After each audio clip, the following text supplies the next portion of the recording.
Oke, kita bincang-bincang lagi di Langkah Mahara, channel yang baru. Jangan lupa sebelum kita lanjutin ke pokok permasalahan, pokok permasalahan enggak lah ya.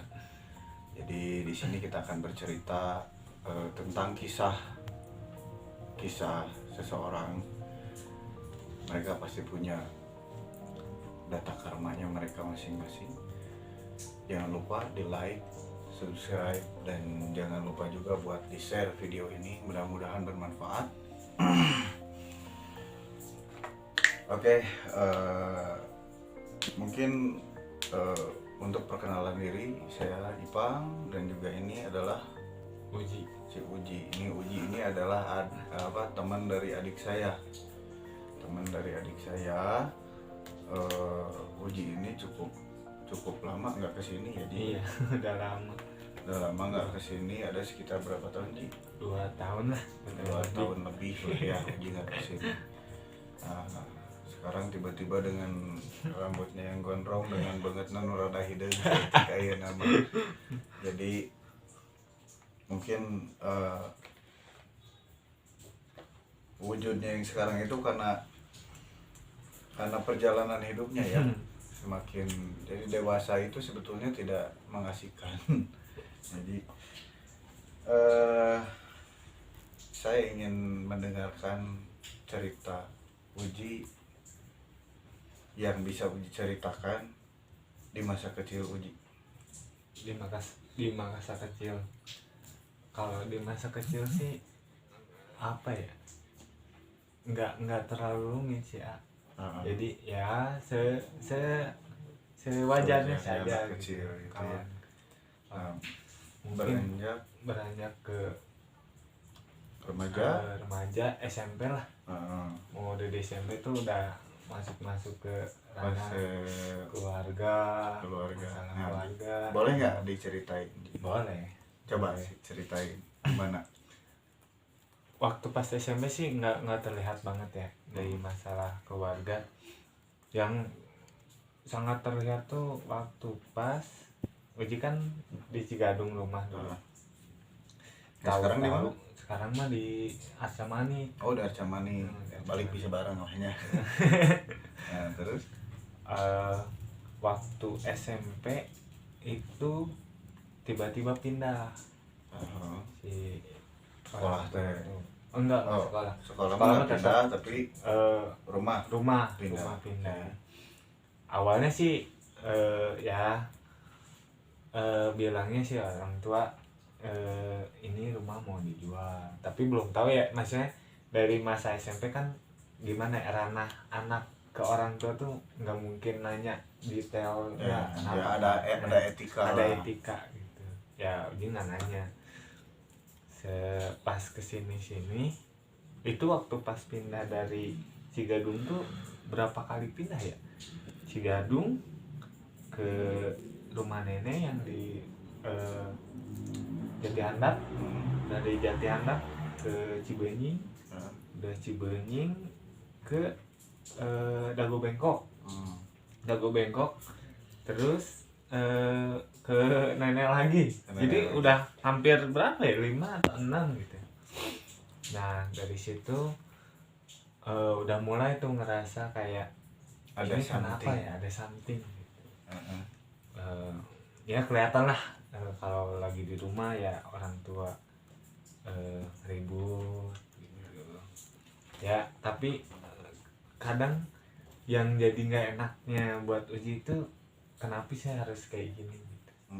Sampai akhirnya ya tahu kalau orang tua tuh harus pisah gitu.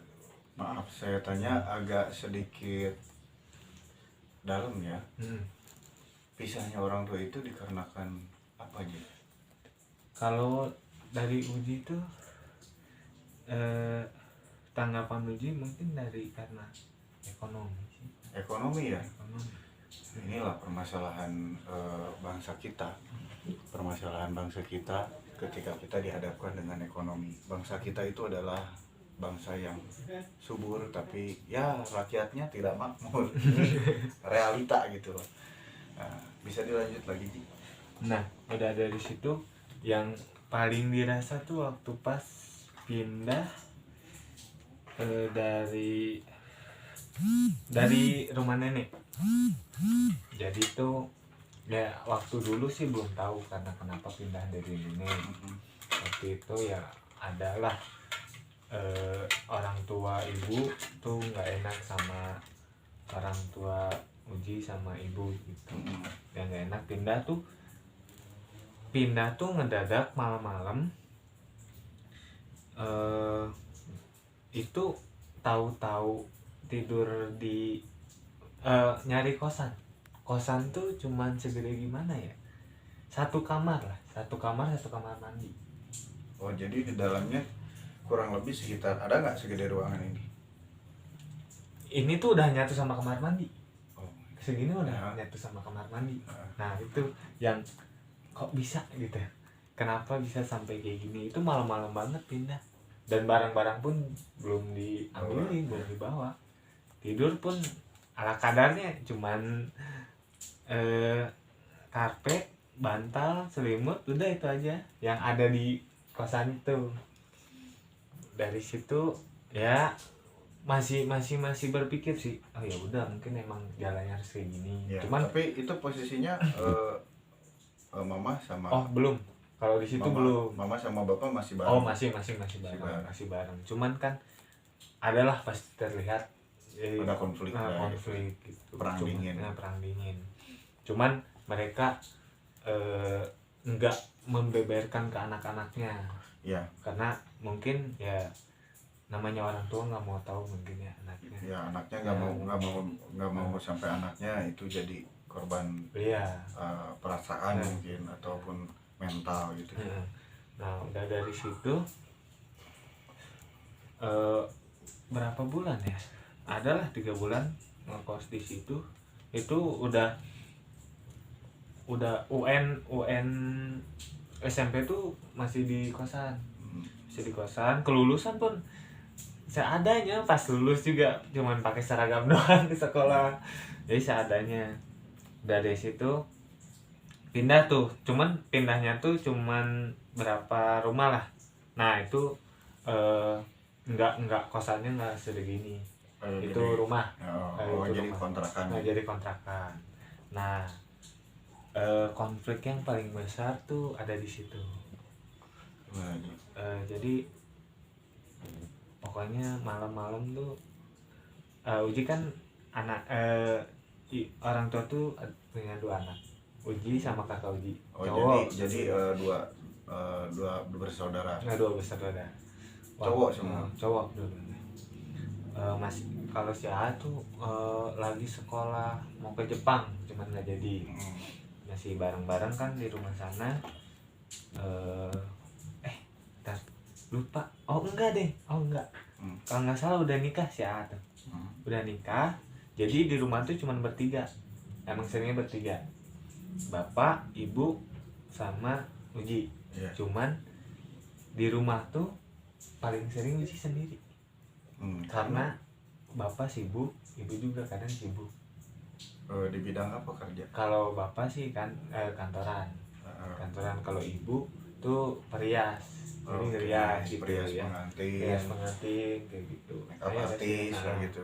Nah kan kalau perias biasanya ke sana kemari gitu kan sama temannya. Pas ada di suatu hari malam tuh cuman bertiga. Kakak tuh ada di Cicadas. Ya lagi tidur ya kedengeran lah. Uji bangun, Uji ngerasa udah nggak enak sampai gimana ya, emang rasa bersalah juga ada sih. Waktu pas orang tua ribut tuh agak nyentak. Uji agak nyentak. Uji itu mengeluarkan nada yang tinggi. Nada yang tinggi ke orang tua. Kenapa sih? Intinya marah. Kenapa sih harus kayak gini? Gitu, harus ribut. Gitu. Di saat ya namanya anak gitu lagi tidur gitu, ganggu juga pasti nggak enak gitu. Pas itu pokoknya ribut. Uji keluar, Uji nelfon kakak jemput. Terus bapak bilang ya udah nggak apa-apa, bapak sendiri di rumah, ibu sama adik tidur di nenek di Oke. jati handap tuh. Nah udah dari situ ya apa ya, udah dari situ pokoknya udah kacau deh. Mikirin sekolah juga udah, kadang di sekolah juga kadang ngelamun, nggak inilah, nggak Ya. masa-masa. Aku pun pernah merasakan hal seperti itu ketika memang dinamika di keluarga itu memang selalu ada ya. Iya. Dari pakai trauma jeung nu jauh pasti jeung nu deket. Nah, jadi berbagi kisah juga sama pernah melihat kekerasan dalam rumah tangga. Sampai saat ini ya pun masih merasa trauma ketika misalkan ada kekerasan di lingkungan keluarga. Bahkan timbul ada rasa dendam dan lain-lain gitu. Wajar lah dia mungkin lebih harus kitanya yang bijaksana, karena kita mau tidak mau Uji akan semakin dewasa, Uji akan semakin jadi, mungkin nanti Uji akan berperan juga sebagai seorang bapak, sebagai orang tua. Jadi jangan sampai nanti menerapkan apa yang kita lihat di masa lalu diterapkan kepada keluarga kita atau ke anak kita gitu. Jadi emang sih banyak yang ngomong, kadang Uji juga gimana ya, mungkin juga baru dengar mungkin ya, baru dengar.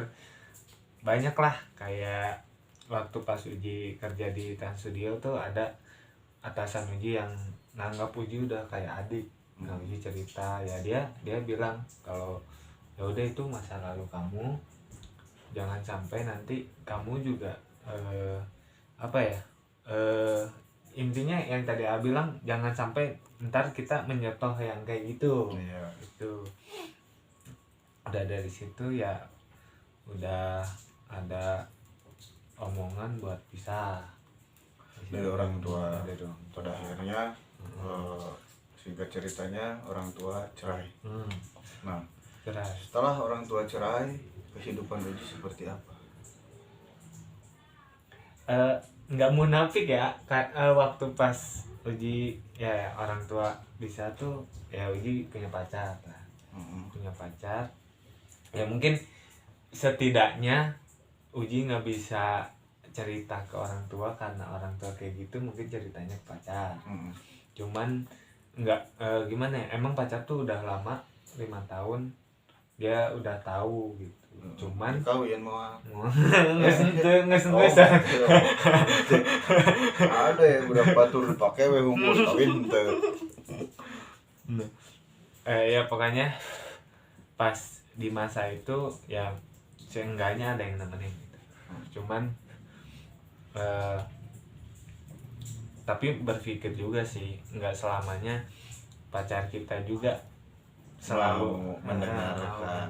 Kadang kan kita juga harus ngerti dia juga punya masalahnya pribadinya diri sendiri. Cuman karena udah lama jadi udah tahu. Tapi kalau yang pas pacaran itu tuh jadi nggak deket banget sama keluarga, cuman dia tahu cerita dari Uji tuh. Udah dari situ bisa Uji tuh tinggal sama bapak berdua di ibu di yang Cibenying. Yang Cibenying yang katakan itu tinggal berdua. Yang pernah kita panggil nama motor. Nah ya dari situ. Oke, nyambung lagi karena tadi memori agak sedikit terganggu. Ya jadi yang saya jadikan pengalaman saya sebelum saya mengenal narkoba yang lebih ngabret gitu ya. Di umur kayak Uji gitu saya ngalaman mengkonsumsi tramadol gitu. Sampai saya sehari bisa minum. Kalau tramadol dulu sama tramadol sekarang kan beda. Kalau yang dulu itu 3-6 juga udah bisa utah koneng misalnya itunya, dan itu overdosis bisa menyebabkan kematian juga Ji.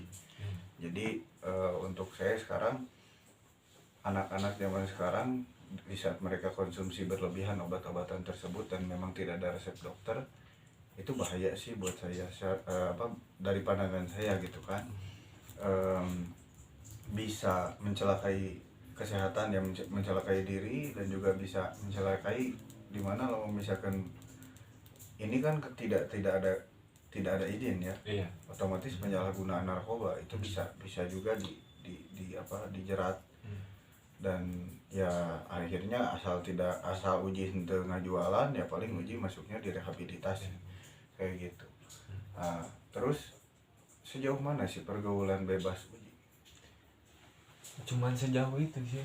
Jadi uji mikirnya gini ya, teman dekat itu uji cerita dulu, teman dekat uji itu pemakai udah 8 gitu. Sehari itu dia harus konsumsi 8.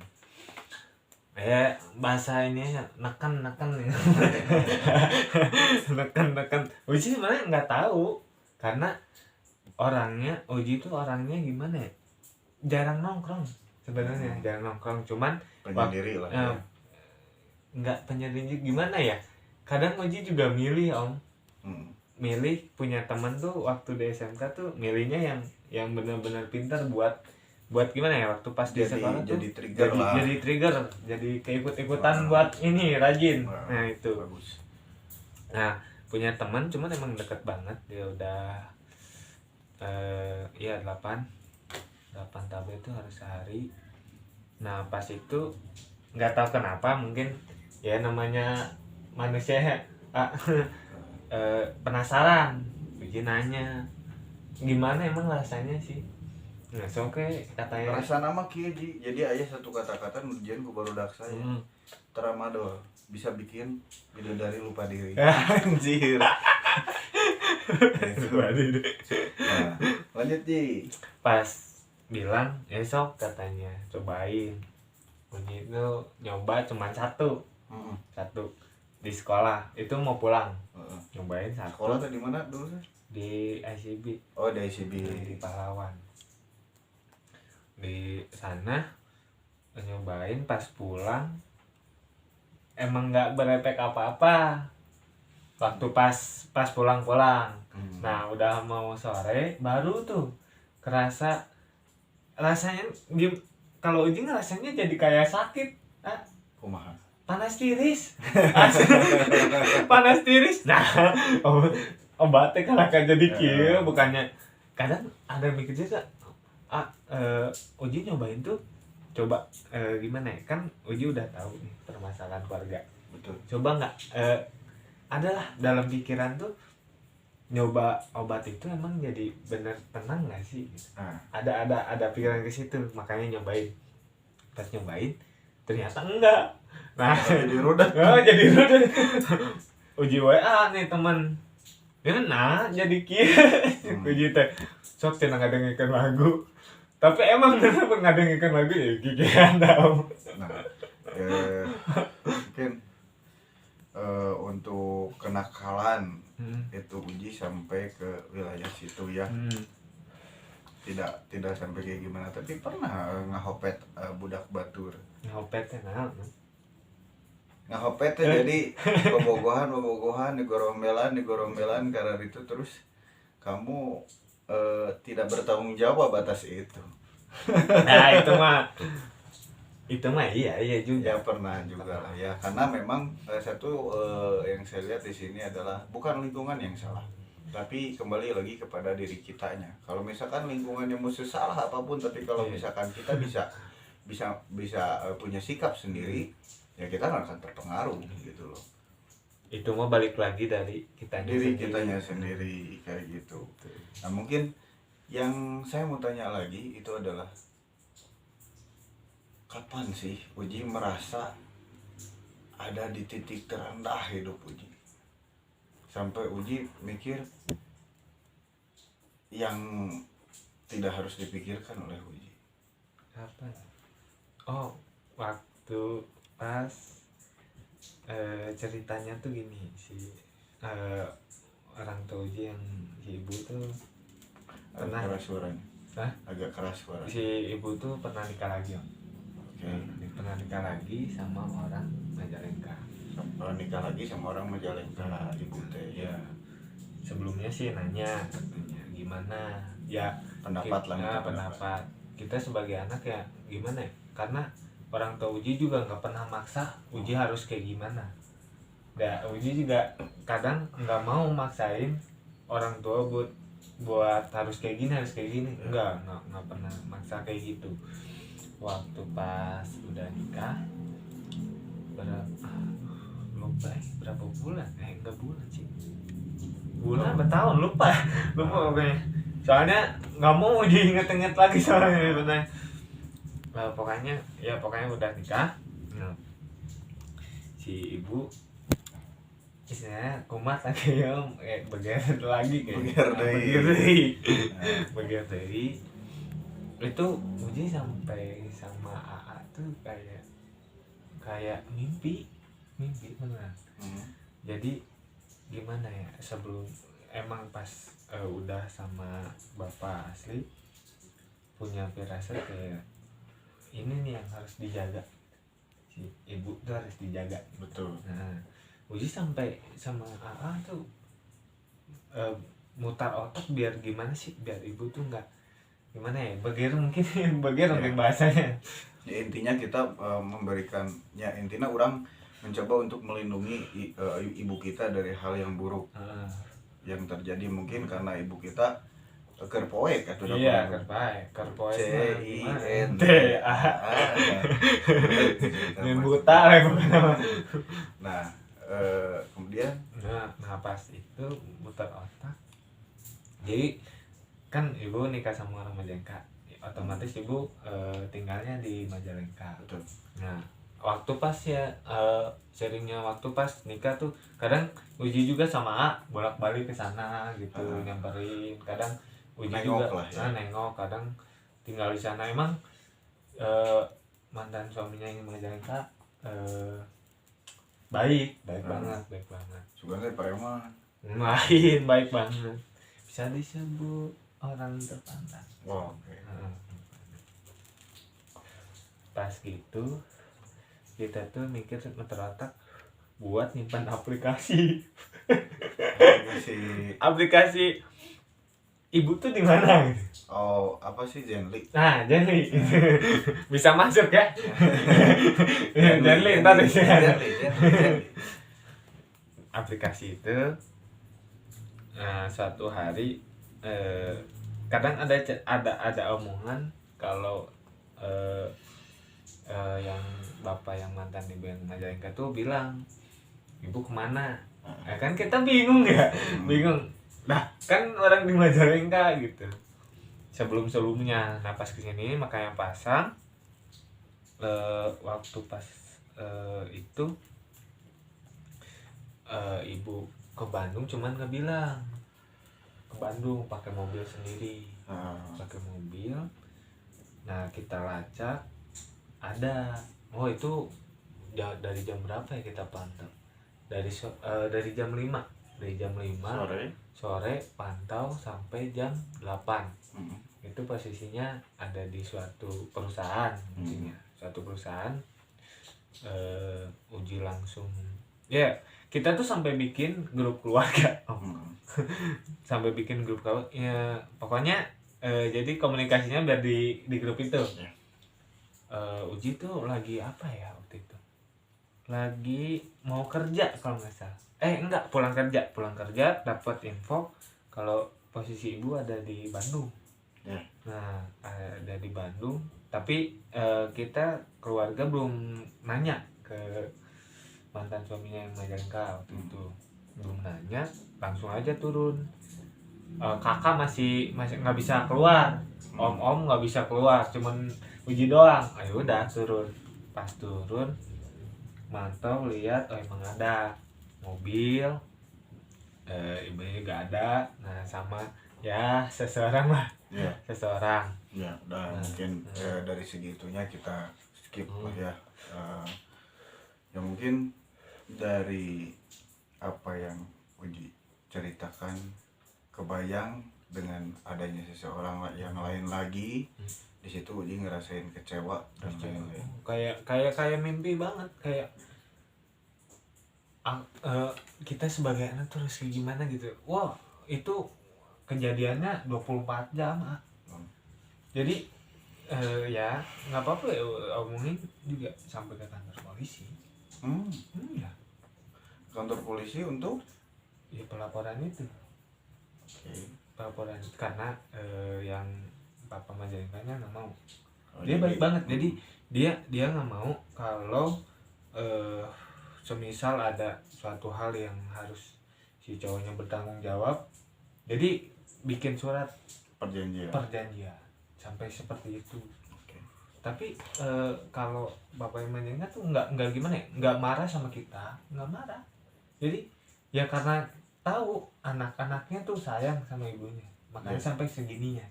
Termasuk menghargai juga Bapak yang di Majalengka. Iya, makanya. Jadi seperti kayak didukung gitu kan. Sampai wah itu nggak kebayang. Itu pertama kali Uji ke kantor polisi. Pertama kali ke kantor polisi itu. Saya sering gitu.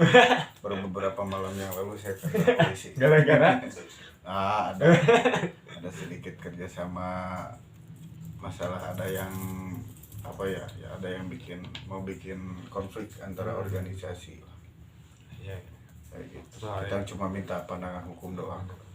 Nah mungkin selanjutnya harapan hidup Uji untuk kedepannya itu seperti apa? Harapan hidup sih intinya kan Uji berpikir hidup bukan cuma di dunia ya. Bukan cuma di dunia ya, intinya biar semoga lancar semuanya. Dalam artian lancar tuh jadi enggak, Uji sebenarnya udah nggak mau ada masalah seperti itu, tapi kan kita nggak tahu ya ntar kedepannya kayak gimana. Masalah itu selagi kita ada di dunia, masalah itu pasti akan jadi jadi bayangan kita.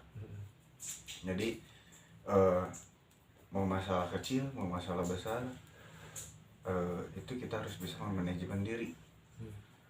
Ini menurut saya, ini pendapat saya untuk Uji. Ketika kita menemukan masalah kecil, hilangkan. Masalah besar, perkecil sampai hilang. Kayak gitu. Mau itu dengan cara Uji seperti apa, Uji harus lebih dewasa dalam menyikapi setiap permasalahan yang terjadi kepada diri Uji ataupun keluarga. Jadi nama Uji itu memang sangat-sangat diuji ya dalam hidup. Sangat-sangat diuji. Jadi yang intinya mungkin sedikit tambahan dari saya untuk orang tua di luar sana, ketika kalian memiliki permasalahan, selagi bisa untuk diselesaikan secara kepala dingin, selesaikanlah secara kepala dingin. Jangan sampai ada jangan sampai berefek kepada satu yang disebut perpisahan. Karena memang untuk mental anak itu, kita melihat hal-hal seperti itu sangat tidak nyaman. Apalagi ada tindak-tindak kekerasan, kita sangat-sangat tidak nyaman. Jadi jangan salahkan kita juga sebagai anak ketika kita, kalau misalkan anak itu kemudian menjadi liar perilakunya. Jadi mari jangan terlalu mengikuti hawa nafsu lah. Ego.